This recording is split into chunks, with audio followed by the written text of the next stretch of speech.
तो वहीं केंद्रीय शिक्षा मंत्री धर्मेंद्र प्रधान ने कृषि, स्वास्थ्य और सशक्त शहरों पर 3 उत्कृष्टतम केंद्रों की स्थापना की घोषणा करते हुए कार्यक्रम की अध्यक्षता की है। तो सीधा आपको लिए चलते हैं दिल्ली। पंकज हसन जी तथा इस कार्यक्रम में उपस्थित अलग अलग कंसोर्शियम की इंस्टीट्यूशन मेंबर्स, शिक्षा तथा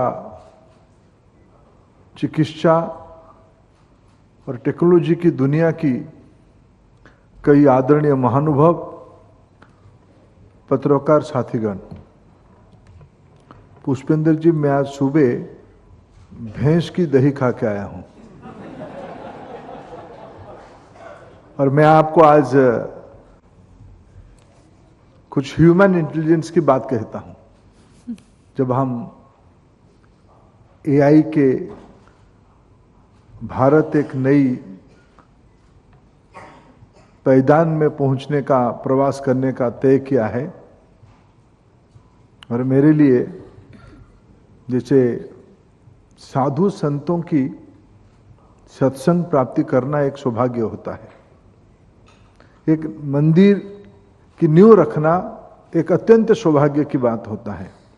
अभी आनंदन जी अपने एक अनुभव से एक आत्मविश्वास की स्टेटमेंट दिया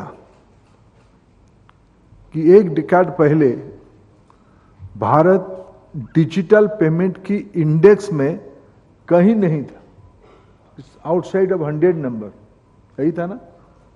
और आज 10 साल के बाद हम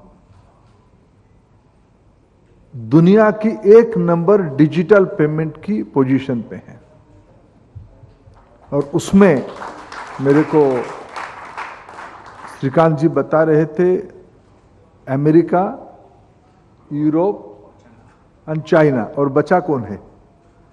तीनों की जितना सामूहिक कारोबार है डिजिटल की दुनिया में, भारत में उससे ज्यादा है। भारत के बारे में जब कहा जाता है, और मैं संयोग से कभी देश की ऑयल एंड नेचुरल गैस विभाग के दायित्व में रहा, 19वीं सेंचुरी की जियोपॉलिटिक्स ऑयल इकोनॉमी की इर्द गिर्द था। विश्व की राजनीति, विश्व की अर्थनीति और उससे प्रभावित समाज नीति एनर्जी के आसपास था। और oil, the most precious commodity was oil. उस समय में जब आगे हम न्यूज़पेपर वगैरह पढ़ते थे, कोई अच्छे आर्टिकल पढ़ते थे, तब भारत में एक शब्द कॉइन हुआ, data is the new oil. और मेरे सौभाग्य है मैं उस ऑयल से इस न्यू ऑयल तक पहुंच चुका हूं और उस पेडेस्टल पे हम लोग खड़े हैं। इस पेडेस्टल में खड़े हैं कि हम अपने क्रेडेंशियल ग्लोबल मार्केट में प्रूव कर चुके हैं। जब इस बार प्रधानमंत्री के नेतृत्व में G20 की समिट हुई, वहां जो एग्जीबिशन लगा था, आप में से कई लोग उसकी पार्टिसिपेंट और डायरेक्टली इनडायरेक्टली स्टेक होल्डर रहे होंगे। दुनिया के सभी पार्टिसिपेंट का एक ही आकर्षण था, भारत इस ऊंचाई को उपलब्धि कैसे किया। डिजिटल वर्ल्ड में डीपीआई बनाने में भारत इतने कम समय में, और जब मैं कम समय कहता हूं, मैं मेरे गृह राज्य के एक अनुभव बताता हूं, मैं उसका एक हिस्टोरिकल प्रोस्पेक्ट बताता हूं।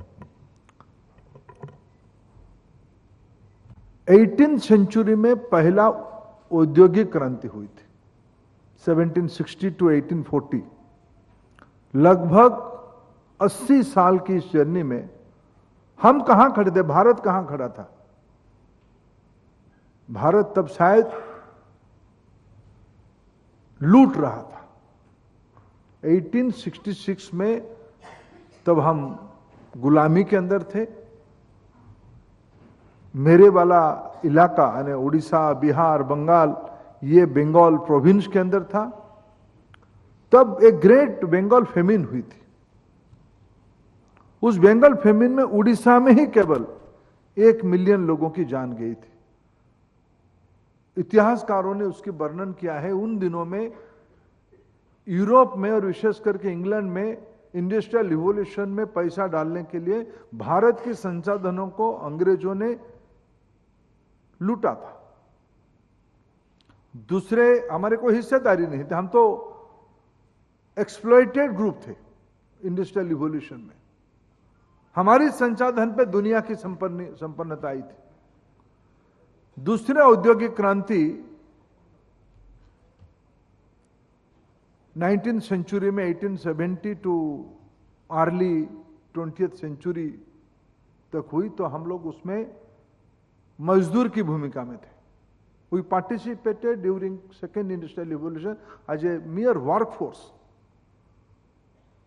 और तीसरी औद्योगिक क्रांति में 1950 अनवर्ड जो चला, जो 20th सेंचुरी की मिड से चला, तब हम उसकी मैनेजर बने थे। लेकिन फोर्थ इंडस्ट्रियल रिवॉल्यूशन में भारत, डीपीआई एक एग्जाम्पल है। और आज मेरे इस टाइम लाइन को आप मार्क करके रखिए। आज हम लोग 15 अक्टूबर दशहरा को ही काउंट कर लेते हैं। 21st सेंचुरी की तीसरी डिकाड के दशहरा में हम लोग इकट्ठा हुए हैं। दीपावली दशहरा के बीच में इकट्ठा हुए हैं। 10 साल में जो 3 आज हमने मंदिर बनाई, एग्रीकल्चर में, हेल्थ केयर में और सस्टेनेबल